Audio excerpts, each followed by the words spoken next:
이게 1편에서는 강동원의 그 후방 그 논란이 있잖아요. 10년째 오해를 받고 있는 장면이죠. 조명을 더 켜지 않았는데 왜 강동원 씨만 조명을 켜줬냐. 그 다음에 제일 좋아하는 장면이 유니아 수녀가 김범신 XXX라고 하는 대사가 있어요.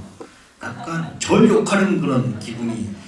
제가 파묘 개봉날, 개봉 첫날 관객이었거든요. 천만을 간 이제 파묘의 기운을 받아서 장인 여러분 사랑합니다. 장재현 감독님께 질문드리자면 혹시 본인이 이제 이 영화를 만드셨다면은 바꾸시고 싶은 장면이 있으셨는지.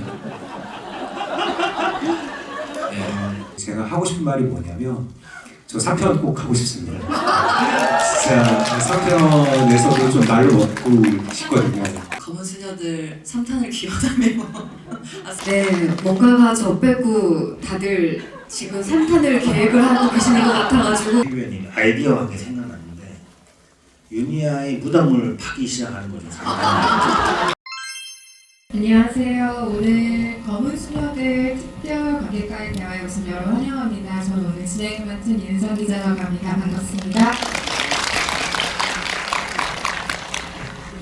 오늘 검은 수녀들 이야기 나눠주기 위해서 많은 게스트분들 참석하시는데요. 입장하실 때 큰 박수로 여러분을 환영해 주시기 바라겠고요. 오늘의 게스트 우리의 유니아와 미카엘라, 송혜교 배우님, 전여린 배우님, 그리고 권혁재 감독님, 우리에게 아주 놀라운 음악을 들려주신 김태성 음악 감독님, 그리고 스페셜 게스트 장재현 감독님 모시겠습니다. 박수로 맞이해 주시기 바랍니다.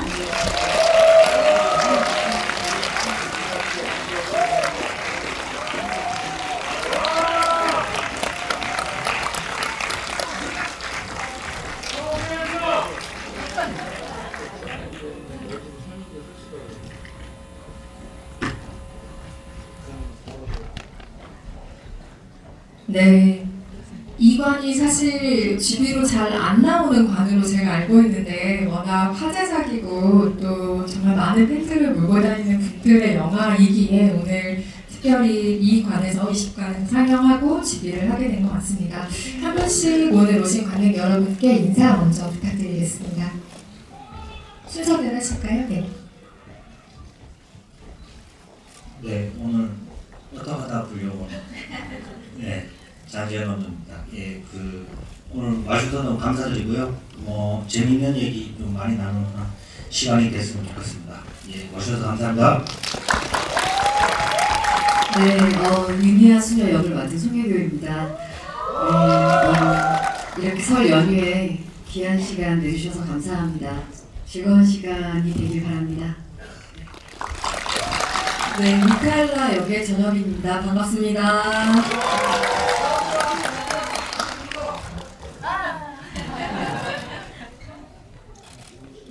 네, 저는 검은 사제들, 검은 수녀들의 두 편 다 음악을 맡은 음악 감독 김태성이라고 합니다. 네, 감사합니다. 네, 안녕하세요. 네, 검은 수녀들의 연출 맡은 권혁재라고 합니다. 반갑습니다. 오늘 이렇게 귀한 시간 많이 해주셨고 또 장재현 감독님 그리고 또 김태성 감독님과 함께 이렇게 뜻깊은 날을 또 할 수 있어서 너무 저도 지금 떨리기도 하고 설레기도 합니다. 여러분들과 좋은 말씀 많이 하셨으면 좋겠습니다. 감사합니다. 명절을 시작해서 그런지 오늘 좀 명절 같네요. 세계관 통합 같은 느낌이 들기도 하고 어쨌든 오늘 검은 수녀들 이야기 본격적으로 나눠보도록 하겠고요.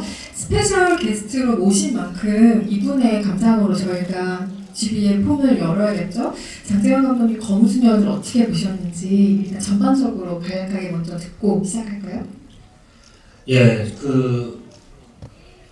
저는 이렇게 다른 분들이 찍은 영화를 긴장하면서 본 적이 별로 없었는데 약간 제가 찍은 것 같은 느낌으로 되게 찍고 그리고 뭐라고 할까 되게 생각보다 검은 사제들의 DNA가 좀 많이 있어서 엄청 반갑고 예 그래서 후딱 지나갔었던 것 같아요. 예 그래서 어저께 한 번 더 보고 좀 제대로 감상할 수 있었습니다. 처음에는 좀 제 영화 보는 거가 좀 마음으로 너무 떨리게 봤고 그리고 참 저 개인적으로는 굉장히 추억으로 가는 그런 영화였어요. 그래서 참 뜻깊었고 그리고 그 배우분들과 감독님과 제작사한테 좀 되게 감사했습니다. 예. 시간이 후딱 갔다, 정말 어떻게 갔는지 몰랐다라는 평은 아마 영화를 만든 사람들에게 가장 기쁜 리뷰 중에 하나일 것 같아요. 또 자세하게 검은 사제들과 연관한 이야기 또 이따가 나눌 테고요. 송혜교 전여빈 배우님께 질문 한번 드려보겠습니다. 두 분은 뭐 여러 작품으로 관객과 시청자들과 만나시고 또 많은 사랑을 받은 두 분인데요. 그간의 어떤 공통점을 보자면 항상 현실에 딱 탁월하게 발을 붙인 캐릭터들을 두 분이 연기를 해오셨다는 인상이 저에겐 있습니다. 그런데 검은 수녀들이라는 이번 작품을 통해서 과학적으로 온전히 설명이 안 되는 세계로 드디어 두 분이 들어가셨어요. 이 동시에 좀 자유로운 오감이 열리는 경험이지 않았을까, 이것이 어려운 동시에 이런 생각들 들었는데요. 이번 작업에서 보통 힘든 점들을 많이 질문을 받으실 텐데 저는 재미있었던 점을 여쭤보고 싶어요. 왜냐하면 두 분이 분명히 찾으신 장르적 연기의 재미라는 것이 있을 것 같거든요. 한 분씩 답변 부탁드리겠습니다. 네, 처음 이제 시나리오를 읽었을 때 저는 원래 개인적으로 되게 현실적인 것들을 좋아하는데 이제 처음으로 이렇게 상상이 되는 거예요. 시나리오를 읽고서. 그래서 이제 구마신 같은 경우는 제가 살면서 한 번도 연기를 해본 적이 없는데 너무 어렵겠지만 그 시인을 할 때 나의 모습은 어떨까라는 궁금증이 생기면서 욕심이 나더라고요. 그래서 이제 촬영장에서도 많이 힘들기는 했는데 여빈 씨랑 또 문우진 분이랑 같이 이제 만들어가는 그 시간 안에서 힘들고 어려웠지만 그 한 컷 한 컷 완성될 때마다 그런 희열이 있더라고요. 그래서 제가 상상한 만큼 그림이 그려지니까 너무 반가웠고 또 그 시를 찍을 때 여빈 씨랑 제일 재밌었던 것 같아요. 저는 우선 미카엘라가 이 검은 수녀들 내에서 뭔가 작게나마 이렇게 변화하는 어떤 지점들이 있는데 그냥 그거를 연기하는 사람으로서는 캐치해내는 재미가 있었고 어떻게 세밀하게 조금이라도 다르게 이렇게 계단을 올라가듯이 표현해낼 수 있을까라는 그 과제가 저한테도 제 재미있는 지점이었어요.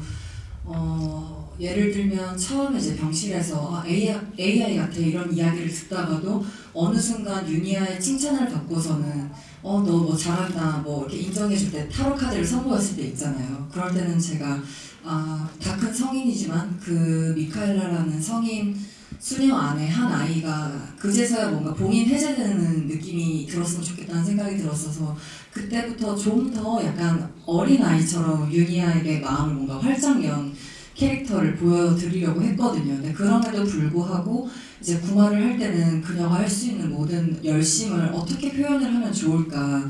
근데 이제 구마씬 같은 경우는 대본의 리액션이 미칼라는 리액션이 많았던 캐릭터이기 때문에 리액션의 대사들이 있진 않았어요. 그래서 이 친구가 어느 순간에 이제 그 기도문이 들어갈지 그리고 콘티상에서도 뭐 지금 희준이를 바라보고 있을지 아니면 유니아를 바라보고 있을지 그게 아주 계산적으로 있지는 않았기 때문에 그런데도 불구하고 배우로서는 마땅히 해내야 되는 지점이 그런 빈 공간을 무조건 채우고 존재하고 있어야 된다고 생각했어요. 근데 촬영할 당시에는 모든 순간 집중해야 되기 때문에 힘이 붙이기도 했었지만 뒤돌아서 보고 나면은 그렇게 집중할 수 있었고 세밀하게 뭔가 상대들을 보려고 했던 것이 상대의 눈을 보고 말을 귀에 담으려고 했던 것이 저에게는 재미로 남았고 배움으로 남았습니다.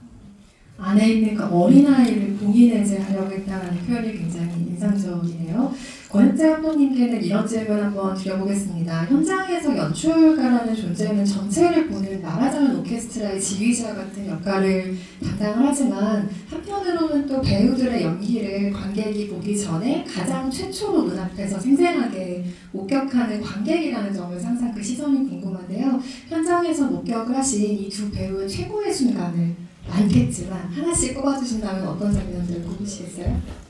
어려운 질문이신 것 같아요. 일단 뭐 보셔서 알겠지만 저는 두 분의 유니아, 미카엘라 캐릭터의 정혁 배우님, 장유린 배우님이 함으로 인해서 훨씬 더 영화가 풍부해지고 그런 부분들이 너무나도 많았기 때문에 그게 오히려 계속 다음에 찍는 거에서 계속 영감을 받게 되는 부분들이 있었던 것 같습니다. 근데 이게 영화가 끝나고 났을 때, 촬영이 끝났을 때는 어쨌든 그 마지막 그 불구덩이를 뒤로 덮을 두고 유니아와 미카엘라가 나는 희준을 살려 성당에 가서 종을 치는 걸 하는 그때의 미카엘라와 유니아의 그 순간들이 참 중요했고 그랬었는데, 근데 요즘에 이제 개봉을 하고 이렇게 여러분들과 만나게 되고 저도 계속 곱씹어보고 왔을 때 계속 떠오르는 거가 방금 좀 전에 여빈 씨가 말씀했던 장면도 있지만 저는 그 봉쇄 수도원 이후에 유니아와 미카엘라가 벤치에 앉아서 괴물 같아. 그리고 왜 이렇게 살아요? 그다음에 그만 핵심은 뭐예요? 자백. 이렇게 운명도 얘기하고 그리고 나서 바로 이어지는 씬이 또 그 타로 카드를 가지고 카페에서 두 분이 얘기 나누는 장면이 있는데 그게 저는 계속 마음속에 계속 떠올라요. 계속 제가 그 장상이 너무나도 그 정직하게 찍기도 했지만 촬영 감독님과 조명 감독님의 그 캐릭터의 심리를 어쨌든 조명으로 그 미칼라의 감정에서는 얼굴에 어른거리는 나뭇잎 그림자들 하지만 둘이 아이 컨택하는 장면에서 바로 이제 다음 씬으로 넘어가는 장면들 그리고 거기서는 아까 여비 씨도 설명하셨던 부분 그리고 또 우리 영화상에서는 그 캐릭터가 되게 중요한 어쨌든 변곡점이 되는 지점이었기 때문에 근데 마침 그 타로카드 카페 씬은 우리 영화에서 실제 촬영할 때 맨 마지막 크레인컵 날 찍은 장소입니다. 근데 그 두 배우분들의 그 지금까지 이 검수사들을 찍기 위한 그 노력들과 역사가 이렇게 묻어있다? 약간 그 피로감도 묻어있는 느낌? 그거가 느껴져서 또 그 정서가 전 너무 좋았던 것 같아서 굳이 말씀드리자면 그 두 씬의 장면들이 두 분 다 함께 있었을 때 장면들이 너무 좋았습니다. 소설이라면 텍스트라면 그 글자들을 읽어가면서 읽는 사람 한 명 한 명이 머릿속에 떠올리는 이미지가 조금씩은 다르지만 영화는 단 한 컷만으로 어떤 장면의 관계성과 또 톤앤 매너를 설명해야 하는 게 또 영화이기도 합니다. 방금 벤치 씬을 언급해 주셔서 그 미카엘라가 괴물이라고 자신을 지칭할 때 그 어른거리는 나뭇잎 그림자를 보면서 저도 현장에서 저 그림 만드느라 아주 애를 쓰셨겠다는 생각을 했던 기억이 문득 있는데요. 둘의 관계성, 앞으로 어떻게 나아갈 것인지에 대한 무드까지 담아낸 장면이었다고 생각합니다. 촬영 조명과 더불어서 음악 역시 때로는 캐릭터의 감정을 증폭시키고 영화를 밀고 나아가는 동력이 되기도 하는 아주 중요한 장치인데요. 저는 이번에 검은수녀를 보면서 스코어가 많은 장면을 굉장히 풍성하게 감싸고 있다는 인상을 받았는데 사실 음악 감독의 입장에서는 장르와 성격에 따라 음악을 어떻게 활용해야 될지를 계속 조율해야 한다는 생각이 들거든요. 검은수녀들의 경우에 음악이 좀 이런 역할을 했으면 좋겠다라고 생각하셨던 부분은 어떤 게 있을까요? 김태성 음악 감독께 질문드립니다. 네, 일단은 저는 그 검은 사제들과 검은 수녀들의 두 편을 다 작업을 해가지고 이제 일단은 크게 보면은 검은 사제들의 DNA, 아까 많은 부분의 DNA가 연관되어 있다고 그랬잖아요. 그러니까 일단 검은 수녀들을 작업할 때 가장 중요하게 생각했던 것 하나가 검은 사제들의 세계관을 어떻게 이 검은 수녀들의 세계관을 끌고 올까였어요. 그래가지고 보시다 보면 오프닝에 그 시작할 때 그 메인 테마가 나오는 그 호흡이나 이런 것들이 사실 어떻게 보면 검은 사제들의 연장선으로 똑같거든요. 그리고 엔딩에 어떤 그 큰 배교가 나오면서 좀 벅차오르는 음악으로 끝나는 것까지 일단 그 세계관의 DNA를 통일시켰고 그 다음에 이제 그 검은 수녀들의 그 음악을 작업할 때 또 굉장히 중요하게 생각했던 게 이게 이제 남녀의 역할이 뒤바뀌어요. 이게 어떻게 보면은 이제 메인 서사를 이끌고 가는 그 캐릭터가 수녀가 되는 것만으로도 영화의 무드가 굉장히 달라지거든요. 완전 세계관이 완전히 달라지기 때문에 이런 것들에 대해서 어떻게 차별화를 둘까? 이 둘의 감정성, 그 다음에 이게 어떻게 보면 여성 연대, 그 약자에 대한 어떤 그런 이야기라고 저는 생각을 해가지고 어떻게 보면 장르물이라기보다는 이 두 사람의 감정 라인이라든지 그다음에 이 두 사람이 진짜로 해서 어떤 행동들을 궁극에 하려고 하는지에 대한 그러니까 결국엔 희생을 하잖아요. 희생. 그 윤희아 수녀가 불구덩이로 이제 걸어 들어갈 때 나오는 그 이름이 그 곡 제목이 파스칼의 희생제물이라는 그 희생과 제물이라는 이 단어가 두 개가 다 있거든요.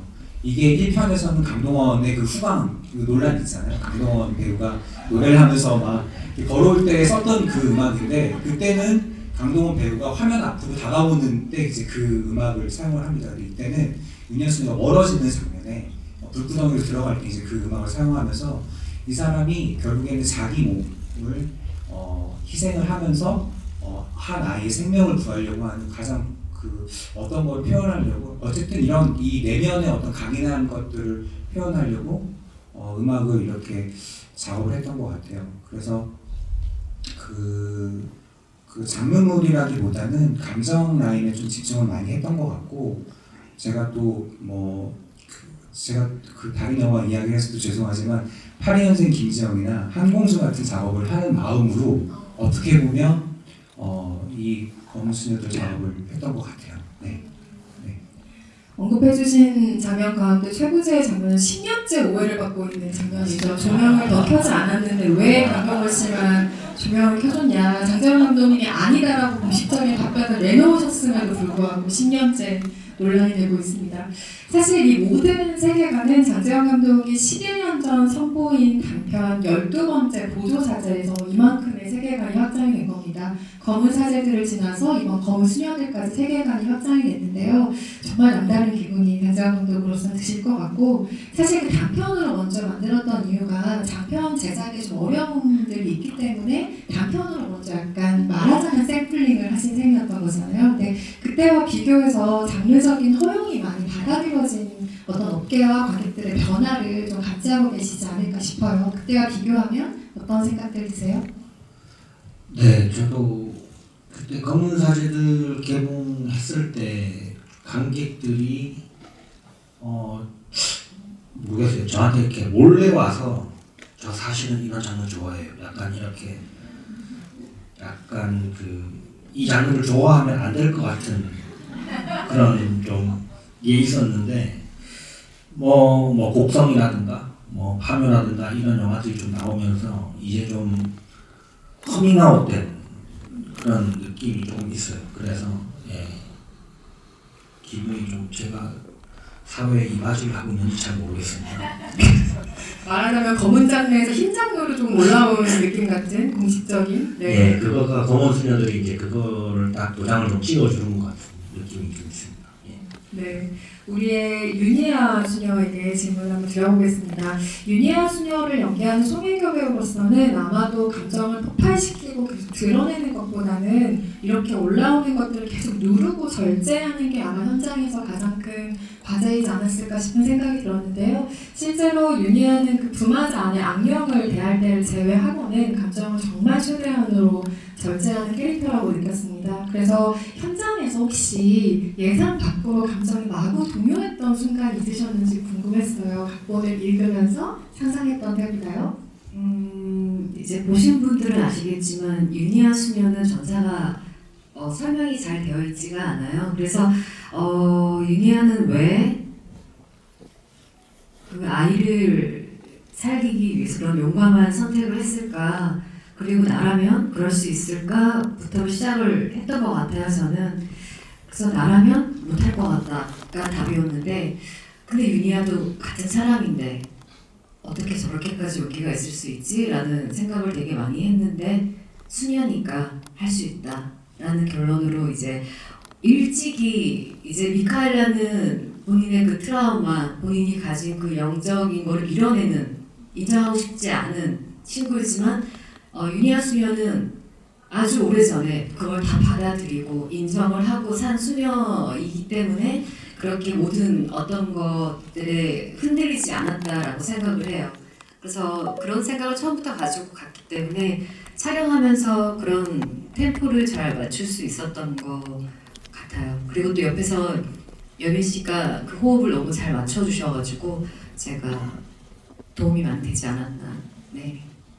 관련해서 또 이런 질문도 드려보고 싶은데요. 유니아를 설명할 수 있는 여러 가지 키워드들이 있지만 저는 가장 크게 큰 의미에서 사랑을 이야기하고 싶은데 사실 그간 송혜교 배우는 멜로가 사랑한 배우이고 또 우리가 멜로로서 보기를 너무 소망했던 사랑했던 배우이기도 하죠. 그런데 장르의 영역으로 들어오시면서 또 이번 영화를 특히 통해서 송혜교 배우가 더 크고 깊은 의미의 사랑을 이야기하는 캐릭터로 무언가 돌아왔다. 더 큰 사랑 안에 이 배우가 계시게 되었구나라는 생각이 들었는데요. 영화를 찍으면서 혹시 더 큰 차원의 사랑을 깊이 생각하게 되셨는지 실제로 어떠셨는지 궁금하네요. 더 글로리를 시작으로 이제 두 번째 장르물이었는데 저는 모든 작품이 같아요. 찍을 때는 그냥 그 순간만 집중하고 연기를 하느라 다른 것들은 생각을 하지 않는 것 같아요. 그 순간 정말 유니아가 되기 위해서 너무 열심히 했었고 모든 작품이 그렇지만 끝나고 나면 이제 이런저런 생각들이 드는 것 같고요. 연기를 하는 동안에는 다른 생각을 좀 하지 않는 편인 것 같아요. 네. 시간이 조금 흘러서 언젠가 다시 검은 수녀들을 이야기할 자리가 있다면 제가 그때 꼭 잊지 않고 여쭤보겠습니다. 영화라는 건 사실 시간이 완성시켜주는 무언가이기도 하다는 생각이 들고요. 아까 그 벤치씬 얘기가 나와서 전예빈 배우에게 관련한 질문을 드리려고 하는데요. 저는 그 미카엘라와 유니아가 나란히 앉아서 대화하는 씬의 무드가 정말 좋았어요. 거기서 미카엘라가 자신의 처지를 괴물이라고 설명을 하고 미카엘라에게 유니아가 처음으로 세례명이 아닌 자신의 이름을 알려주는 장면인데요. 그 장면을 기점으로 미카엘라가 유니아에게 조금 더 본격적으로 마음을 연다라는 느낌이 확실한 씬이었는데 실제로 아까 말씀하셨던 계단을 올라가듯 하는 그 변화에 이 장면을 기점으로 조금 더 과감한 조율이 있었을지 캐릭터의 변화 지점으로 삼으셨는지도 궁금했어요. 네, 이제 그 장면에 나오는 대사들이 저는 좀 시적이라고 생각이 들었어요. 직설적이기도 하면서 시적이기도 한 거예요. 괴물 같아, 괴물. 근데 그 괴물이라는 게 단순히 귀태라서 괴물이라고 지칭하는 걸까? 되게 여러 생각을 하게 되더라고요. 근데 지금 여기서는 많은 분들의 해석이 있으실 수 있으니까 제 안의 해석은 좀 뒤로 하고 그래서 그냥 제가 바랬던 소망 중에 하나는 어쨌든 영화는 큰 영상미 안에서 그 미장센 안에서 배우들이 뭔가 역할을 하는 것을 이제 역할을 해낼 때 같이 더 힘있게 관객들한테 다가갈 수 있잖아요. 그래서 배우임에도 불구하고 뭔가 연출적인 어떤 힘으로 어떤 이미지로 관객들에게 우리 둘의 얼굴이나 그런 표정이 뭔가 각인됐으면 좋겠다는 바람이 있었어요. 그 씬을 이제 지나가서야 우리가 뭔가 어둠에서 조금 더 한 발짝 나와서 더 나아갈 수 있는 어떤 힘이 둘이 합쳐졌음을 보여줄 수 있는 씬 같았거든요. 그래서 그 씬을 찍고 나서 미칼라는 그때는 아직 그래도 마음이 갇혀져 있다면 저는 그 다음에 뭔가 제가 그동안 바오로 신부 앞에서는 꽁꽁 숨겨놓았던 타로 카드를 이제 유니아 앞에서는 자유롭게 펼쳐 보이며 이제 이내 유니아 수녀의 칭찬에 아이같이 웃고 말잖아요. 그러면서 이제 그때부터 이제 뭔가 자유롭게 정말 행진할 수 있는 수녀 미칼라가 될 수 있지 않을까라는 생각을 하였습니다.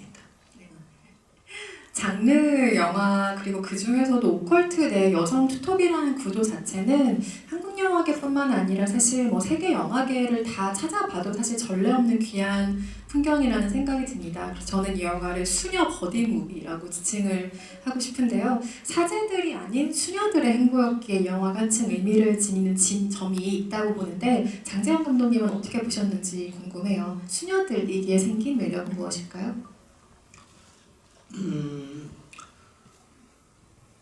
저는 그거를 이렇게 뭐라고 할까 말로 표현하기가 좀 힘든데 기억에 남는 몇몇 장면들이 있어요. 죄송합니다. 역에서 그 외국 사제를 기다리는 장면에 되게 체구가 작으신 두 분이 이렇게 서 있는 장면이랑 그 다음에 그 베스킨라빈스에서 이렇게 입는 모습이 저는 너무 이렇게 좋더라고요. 그게 되게 일상, 실제 소녀분들이 그렇게 있었던 거를 마치 봤던 것처럼 그 장면이 되게 작고 보이지 않지만 굉장히 좀 강인한 두 여성상 같은 느낌이 좀 들었었고, 그리고 제가 너무 좋아하는 장면 중에 한 개가 그 미카엘라가 먹는 장면이 예, 방울도 그렇고 예, 그것도 되게 기억났고, 그 다음에 제일 좋아하는 장면이 그 유니아 수녀가 김범신 XXX라고 하는 대사가 있어요. 그걸 딱 들었는데 기분이 이상하더라고요. 제가 약간 절 욕하는 그런 기분이 되게 들었는데 이상하게 좀 섹시한 거죠. 그래서 또 듣고 싶은데 그 다음부터 안 나오더라고요. 그래서 참 묘한, 그게 참 뭐라고 할까, 신부들이 했으면 좀 그냥 그런 느낌일 것 같은데 또 이렇게 아기자기하면서도 거기 안에 있는 뭔가 강인함이 느껴지는 그런 장면들이 꽤 있어서 되게 좀 보석 같은 그런 느낌이 좀 많이 들었습니다. 검은 사제들을 보신 분들은 아시겠지만 시간이 오래 흘러서 사실 김범신이 누구야? 라고 생각하셨던 분들이 혹시 계실까봐 검은 사제들에서 김윤석 배우가 연기했던 김신부의 이름이 바로 김범신이었죠. 그래서 김범신을 욕하는 것은 본인을 욕하는 것 같았다라는 평을 지금 장난식으로 섞어서 들려주신 셈이고요.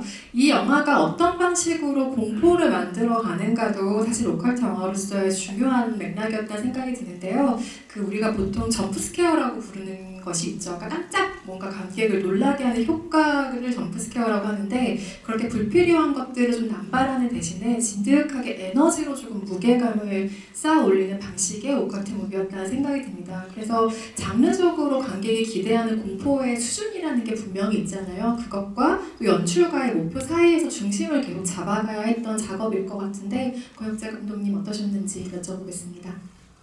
네, 저는 이제 검은 사제들의 팬이었고, 또 검은 사제들가 한국 영화에서 진짜 그 털을 닦았다고 저는 생각을 하는데, 이 검은 사제들을 준비하면서 이 오컬트란 과연 무엇이냐에 대해서 누군가가 저한테 묻게 되면 어쨌든 대답을 해야 될 것 같고, 제 스스로도 저의 전작들이나 저라는 사람을 봤었을 때 오컬트를 새로운 도전 같기도 하고, 저한테 진짜 엄청난 새로운 도전이었는데, 저는 이게 처음 이 시나리오를 봤을 때, 그리고 우리 하나둘 배우분들과 같이 만들어가는 속에서 느끼는 거는 이게 공포의 방점을 찍는 것보다 드라마의 방점이 찍힌다라고 장르적으로는 표현을 할 수밖에 없다라는 생각이 좀 들었고, 점프스퀘어라는 게 보통 우리가 갑툭튀라고 하잖아요. 갑자기 툭 튀어나오는 라고 이게 줄임말로 해서 한국식으로는 갑툭튀라고 부르는데,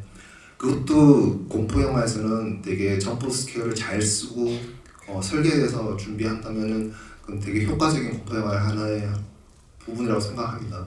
근데 우리 영화는 그렇게 접근하는 것보다 우리의 인물들의 그 감정과 그 여러 가지의 미묘한 그 분위기들을 잘 잡히는 거가 좀 더 중요하지 않나라는 생각을 계속 했고요.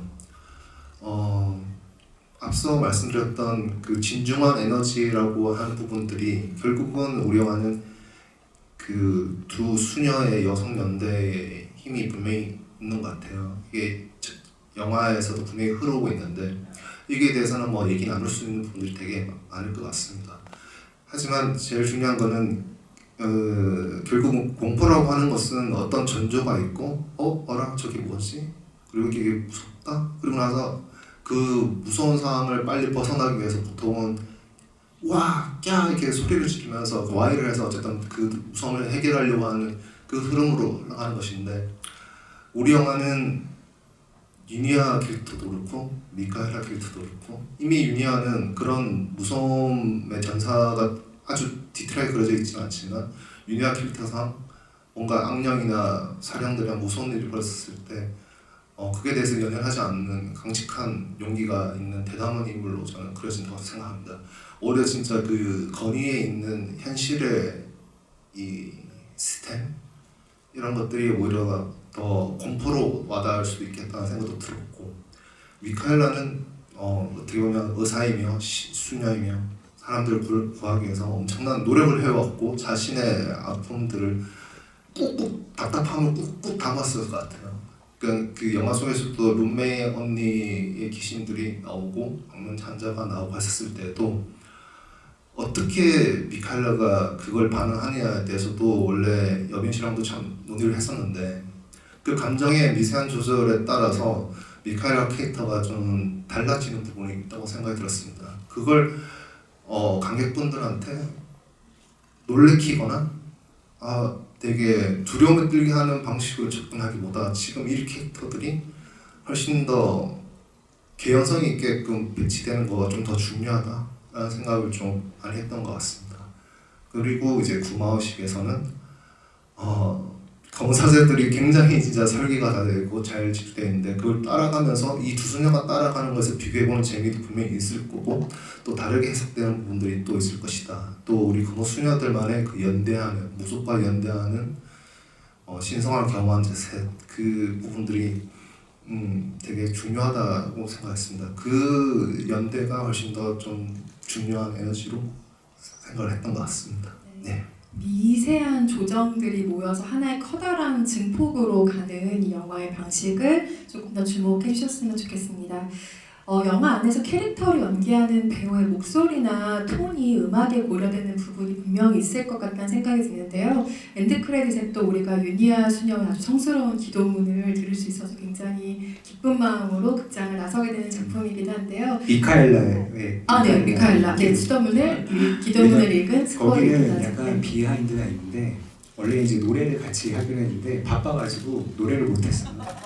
그래가지고 이제 기도문으로 해서 이게 저는 3편이 나왔으면 좋겠거든요. 그래서 거기 보면은 강동원 씨의 목소리도 나오고요. 그 엔딩곡 거기 김윤석 씨의 또 백코러스도 있습니다. 그래서 이 세 명이 또 한 팀을 이뤄가지고 하는 그 3편을 기대하는 마음으로 그렇게 음악을 만든 겁니다. 네. 그래서 네. 미처 캐치 못하신 분들이라면 다시 한번 관람하시면서 그 숨겨진 목소리들을 찾는 재미도 있으시겠어요? 송혜교 전여빈 배우가 가진 그 고유의 톤이 음악에 무대 영향을 준 부분도 혹시 있을까요? 그러니까 악기들이 좀 다른 것 같아요. 그러니까 남자 배우들이 나오면 남자들이 어울리는 악기들이 있어요. 이게 일종의 그냥 이분법적으로 이렇게 하는 게 아니라 그분의 얼굴이나 그분의 목소리에 따라서 악기 선택들이 좀 달라지거든요. 예를 들어 그 타로 카드를 카페에서 이렇게 할 때는 피아노 소리를 거꾸로 돌렸어요. 그래가지고 그런 약간 좀 그 과거의 어떤 그 유년 시절의 어떤 그 타로 카드를 처음 전달받았을 때 그 유년 시절의 감정 같은 것들을 다시 회상하는 듯한 느낌으로 피아노 소리 같은 것들을 거꾸로 돌려서 약간 좀 그런 곱고 하지만 그 안에 좀 강인한 멜로디 같은 것들을 심어보려고 노력을 했고 저는 또 그 제가 생각하는 오컬트 영화라는 거는 요즘 너무 많잖아요. 이게 검은 사제들 때만 하더라도 이런 장르가 대중화가 되지 않아서 그때는 이 세계를 어떻게 믿게 만드느냐의 고민을 되게 많이 했던 것 같아요. 근데 이제는 이제 너무 대중적인 장르가 돼버려가지고 이제는 남들과 어떻게 하면 조금 다를까? 약간 이런 생각들을 많이 했던 것 같아요. 그래서 오히려 그 뭐 이런 효과음 그런 좀 강한 것보다는 예를 들어 그 미카엘라 수녀가 그 병실에서 그 어떤 영혼과 조우하는 좀 약간 소름 끼치는 장면이 있잖아요. 거기는 아예 음악을 빼버렸어요. 처음에 딱 손이 나왔을 때 정적으로. 그래서 음악에 텐션을 주는 방식을 더하는, 그러니까 양의 방식보다는 약간 음의 방식으로 조금 빼면서 작업을 했던 것 같아요. 그리고 아주 지극히 현실적인 것에 약간 이질적인 요소가 오면서 공포를 느낀다고 생각을 했어요. 그래서 그러니까 저는 그런 생각들을 자주 하거든요. 만약에 이런 좌석에 저기 구석에 어떤 그 희한한 그 조각상이 하나 있다. 그러면 대부분의 사람들은 그걸 무시하고 지나갈 수도 있지만 어떤 사람들은 그게 안 어울린 장소에 그런 게 있는 걸로 약간 어떤 사람들은 소름 끼칠 수도 있거든요. 그러니까 저는 그런 순간에 오히려 이제 그 어떤 사인 같은 것들, 그런 소리 같은 것들을 주면서 이 오컬트의 세계관을 좀 만들어 보려고 했던 것 같습니다. 네. 당연하지만 예시를 들어주신 것입니다. 이 상영관에 아무것도 없습니다. 여러분 네, 놀라지 마시기 바라겠고요. 관객석으로 마이크를 넘기기 전에 장재현 감독님 오늘 스페셜 게스트로 모셨으니 혹시 게스트분들께 영화를 보시면서 궁금한 게 있으셨다면 하나 질문을 먼저 해주시고 관객석으로 마이크를 넘길까요? 네, 윤희아 수녀님께 하나 여쭤보고 싶은데 제가 각본을 보긴 했는데 꽤 오래전에 봤던 것 같아요. 그래서 각본에 있었는데 좀 없어져서 좀 아쉬운 장면이나 그런 게 좀 있는지 좀 궁금합니다.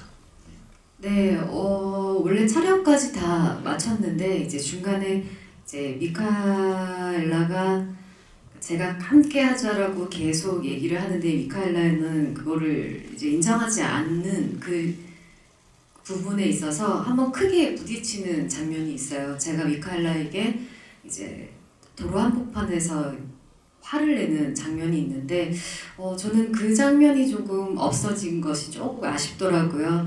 왜냐하면 그 부분이 좀 보였더라면 관객분들이 저희 둘을 따라오는데 더 조금 도움이 되지 않았을까라는 생각이 들어서 너무 좋은데 그 부분에 그 씬이 더 들어갔더라면 더 조금 제 개인적으로는 더 풍성해지지 않았을까라는 아쉬움이 있습니다. 저도 감독님께 좀 부탁드리면 DVD가 나오면 좀 삭제된 장면이 좀 많이 볼 수 있으면 좋을 것 같아요. 네, 뭐 딜리티드 씬들이 아무래도 뭐 스페셜 패치에 있겠죠. 많이 있으실 거고. 굉장히 많이 있어요. 네.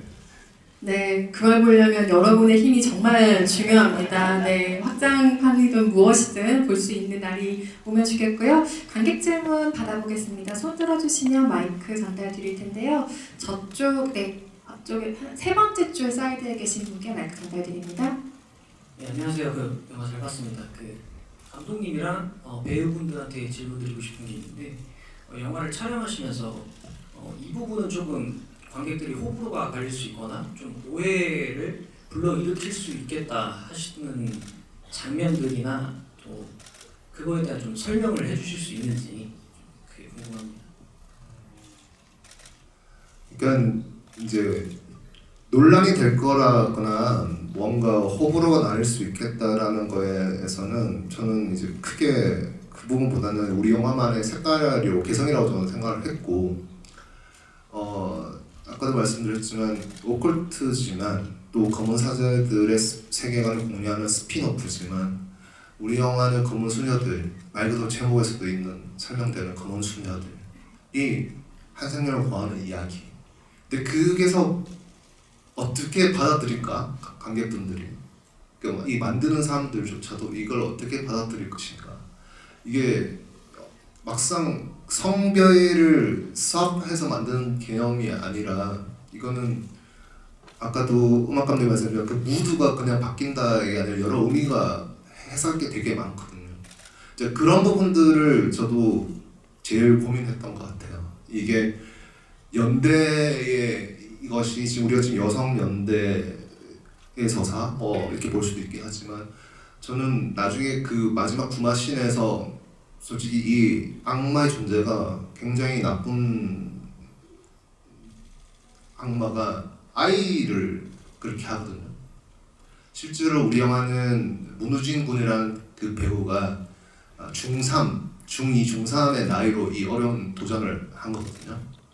근데 그 친구가 굉장히 연기도 잘하지만 입에 그 욕을 뱉거나 하는 거가 실제로 굉장히 열심히 반듯한 친구고 그걸 해야 되는 거가 저도 연출자로서 그걸 뽑아내야 된다거나 친구랑 얘기했을 때 이게 진짜 여러 감정이 들었었는데 그 악마라는 존재가 아이에 대해서 얘기를 나눈 대사들이 있거든요.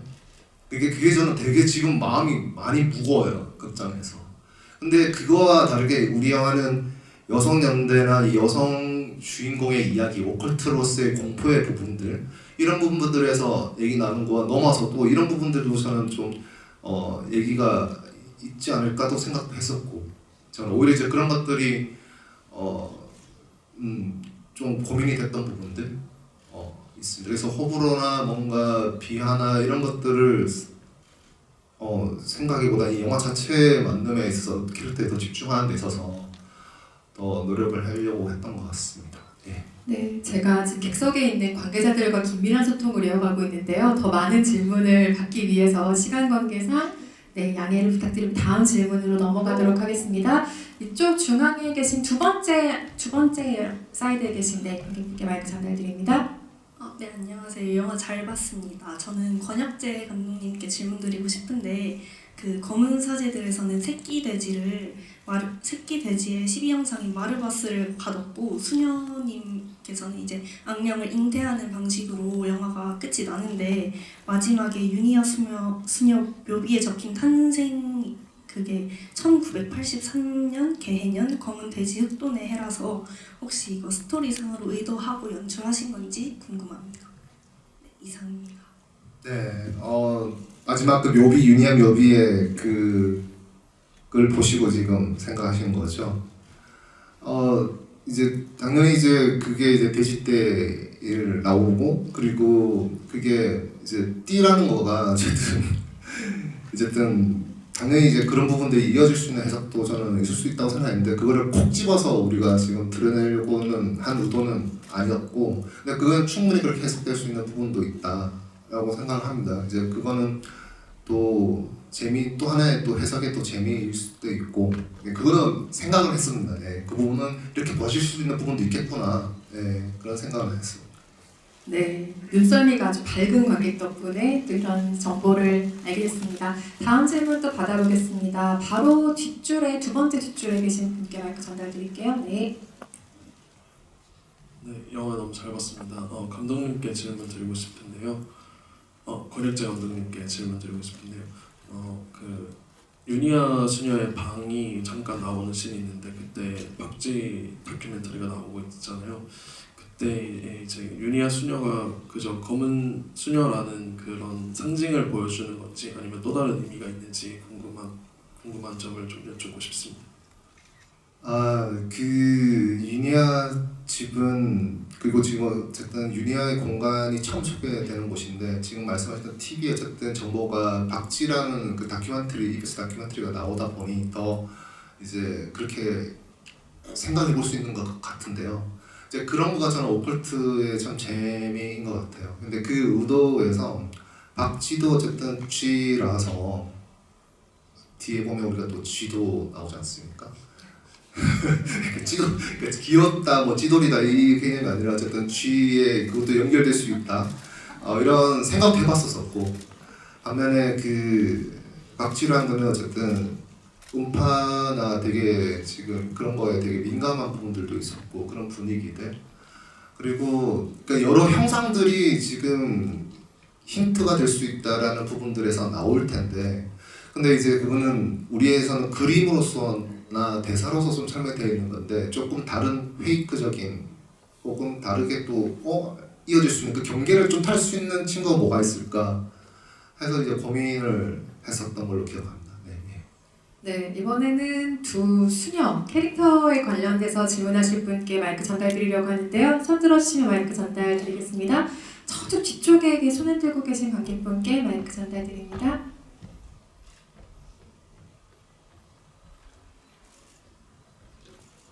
네, 저는 24일날 개봉하고 난 뒤에 지금 10회차 보고 있습니다. 지금 이거 다 붙여가지고 다녔는데 오늘 두 분께 좀 애드립 할 때 그 대화를 할 때 그 욕설도 있고 가끔가다 혼자 하시는 말인데 두 배우께서 하는 게 참 재밌거든요. 검은 사제단들은 그런 게 좀 약간 없었는데 이번에 이거는 되게 많더라고요. 두 분께 감독님 지시에 의해서 했는지 아니면 그냥 순간적으로 나온 애드립인지 좋게 말해서 애드립이고 모르지 않습니까? 잠시 했는데 그거 좀 듣고 싶습니다. 그리고 검은 사제가 2015년도에 544만 원 돌파했는데 오늘 3일째 보니까 추세를 보면 한 1000만 갈 것 같습니다. 기대하겠습니다. 그 애드립으로 생각을 하셨나 보네요. 제가 대본에 있습니다. 다 대본에 있는 대로 촬영이 진행이 됐고요. 저희는 애드립은 아니었었어요. 네. 네, 또 그리고 제가 파묘 개봉 첫날 관객이었거든요. 천만을 간 이제 파묘의 기운을 받아서 저희 검은 수녀들 화이팅 해보겠습니다. 그 아까 3편 얘기하신 것도 들으셨죠? 여러분의 정말 큰 사랑이 필요합니다. 여러분 많이 사랑해 주시고요. 입소문 보내주세요. 관객 여러분 사랑합니다. 마치 끝인사 같은 분위기가 됐지만 저희 질문의 시간이 조금 남아 있습니다. 그리고 오늘이 26일인데 10번을 보시려면 거의 시간을 전폐하시는 수준 아닌가요? 건강을 잘 챙겨가시면서 관람하시길 바라겠습니다. 다음 질문도 받아보겠습니다. 저쪽에 휴대폰 라이트 켜신 분께 마이크 전달드릴까요? 뒤쪽에 계십니다. 네.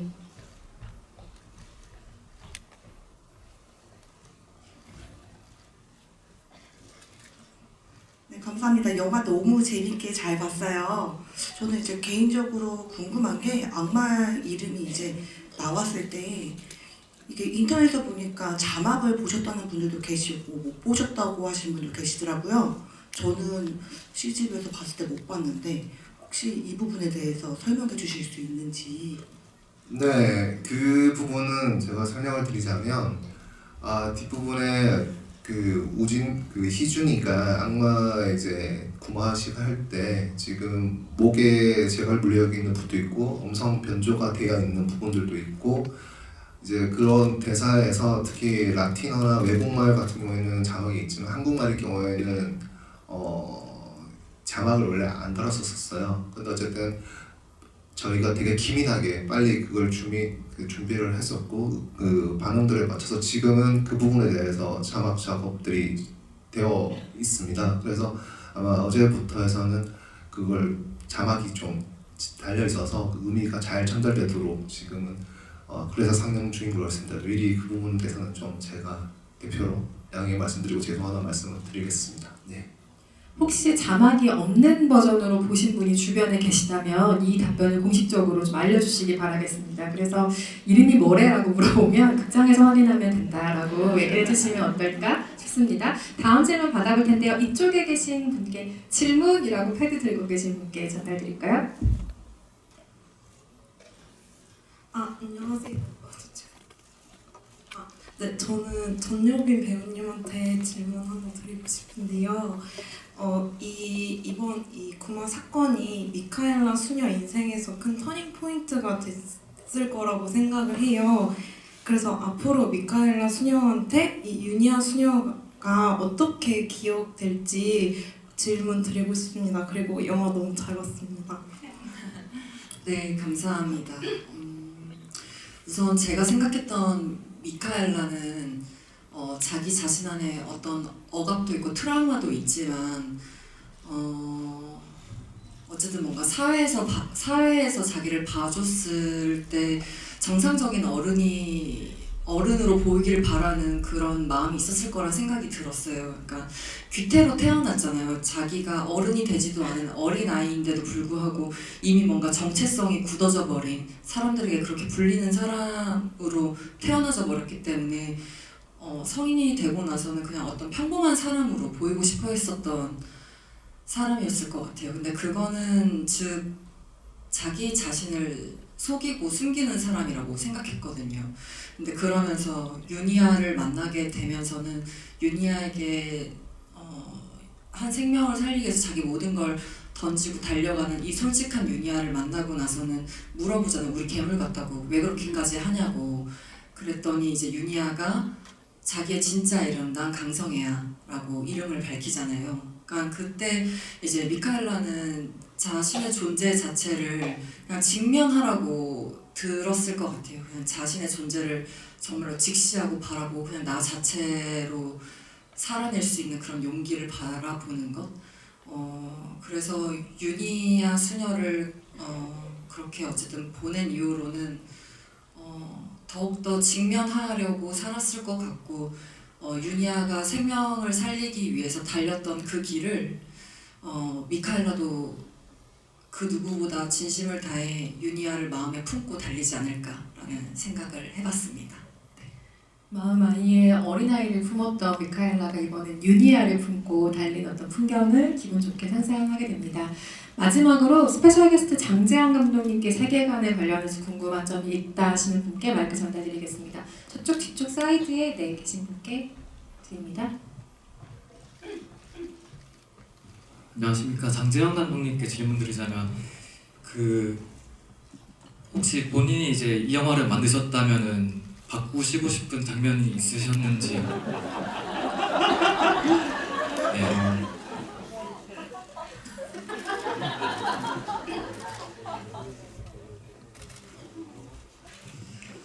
이렇게 무거운 역할을 제가 드릴 생각은 아니었는데 네.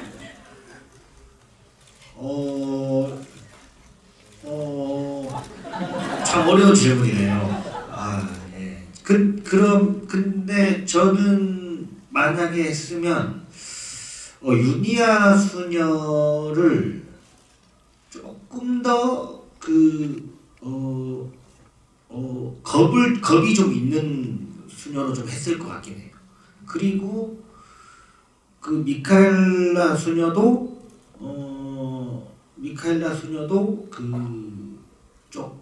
좀 이렇게 아닌 척하는 사람 있잖아요. 지금은 그냥 이렇게 조금 밝지만 뭐 좀 그런 느낌으로 하지 않았을까 뭐 그런 생각도 좀 하고, 예. 그리고 저는 그 허준호 선배님이죠. 예, 허준호 선배님 장면이 조금 평범하게 했을 것 같긴 해요. 그러니까 이렇게 약간 제가 생각할 때는 그냥 유니아가 찾아갔는데 그냥 평상시랑 똑같은데 조금 이상한 느낌. 그렇게 하면 어땠을까 뭐 그런 생각은 듭니다. 예, 그 정도. 네, 좋은 답변입니다. 네, 흥미로운 질문과 답변들 감사드리고요. 네, 오늘 검은 수녀들 관련해서 짧다면 짧고 길다면 긴 시간 관객들과 이야기 나누셨는데요. 권혁재 감독님부터 오늘 오신 관객들께 끝인사 한 말씀씩 전달 부탁드리고 자리 마무리하겠습니다. 네, 이렇게 늦은 시간까지 함께 또 오늘 장재현 감독님과 또 김태범 감독님 또 송혜교 배우님, 전효 배우님 우리가 검은 수녀와 검은 사자들로 이렇게 함께 할 수 있는 자리가 개인적으로 너무 또 뜻깊고 여러분들과 함께 많은 얘기를 나눌 수 있어서 너무 좋았습니다. 너무 감사합니다. 새해 복 많이 받으십시오. 네. 이 영화 시사 끝나고 장재환 감독님이 저한테 제일 처음 했던 말이 날로 먹었다고 저한테 그 얘기를 했거든요. 제가 사실 1편 음악들을 많이 사용했어요. 그래가지고 근데 이게 사실 시리즈물의 장점인 것 같아요. 이게 제가 하고 싶은 말이 뭐냐면 저 3편 꼭 하고 싶습니다.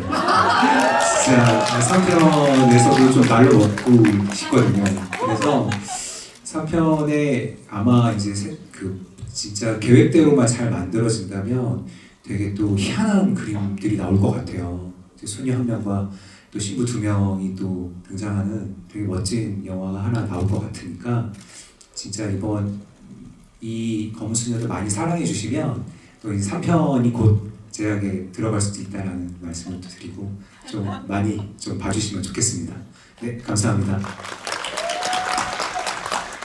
네, 여기 오늘 이 자리에 너무 좋아하는 분들과 다 이렇게 앉아있게 돼서 너무 즐거웠고요. 제가 뭔가 더 욕심이 나서 더 이야기를 더 듣고 싶어지는 마음이 드네요.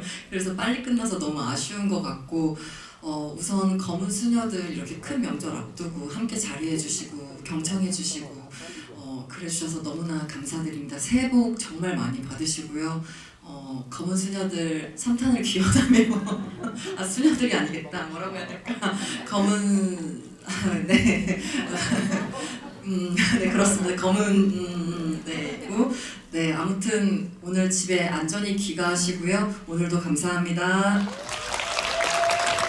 네, 뭔가가 저 빼고 다들 지금 3탄을 계획을 하고 계시는 것 같아가지고 좀 기분이 좀 묘한데요. 네, 3탄 잘 되길 바라겠습니다. 네, 설 연휴에 이렇게 귀한 자리 이렇게 시간을 내어주셔서 너무 감사드리고요. 저도 제가 너무 뵙고 싶었던 분들과 함께 이렇게 앉아서 대화를 나눠서 너무나 기분 좋은 시간이었습니다. 네, 검은 수녀들 많이 사랑해 주시고요. 그리고 올 한 해도 건강하시고 행복만 가득하시길 바라겠습니다. 감사합니다. 그 해교연이 아이디어가 한 게 생각났는데 유니아의 무덤을 파기 시작하는 거죠. 유니아가 썩지 않고 그렇게 있는 걸로 하면 어떨까 그런 생각이 들어요. 그러면 전부 다 공평해지시는 거죠. 제가 검은 수녀들 개봉하고 전화를 많이 받았어요. 영화 잘 봤다고. 심지어 검은 사제들보다 많이 좋아졌다고. 그렇게 기분이 참 이상하더군요. 예, 아무튼 그래서 그 검은 사제들만큼 또 이 영화가 검은 시리즈가 좀 계속돼서 저한테도 한번 기회가 다시 올 수 있는 날이 오도록 해서 참 더 많이 사랑해 주시고 한국 영화 또 많이 사랑해 주십시오. 오늘 와주셔서 너무 감사드립니다. 새해 복 많이 받으세요. 네, 저희가 또 뭐 검은 파묘단 정도가 되려나요? 뭐 기쁜 생각들도 해보기도 했는데, 네, 오늘 저희의 바람이고 이것은 제작사와 배급사의 공식 입장은 아닙니다, 여러분. 하지만 여러분의 성원에 따라서 이 시리즈가 이어갈 수 있는 동력과 또 장기 롱런할 수 있는 또 어떤 동력이 되기도 하니까요. 주변에 좋은 입소문 많이 부탁드리고 검은 수녀들과 함께 좋은 설 명절 보내시기 바랍니다. 새해 복 많이 받으세요. 감사합니다.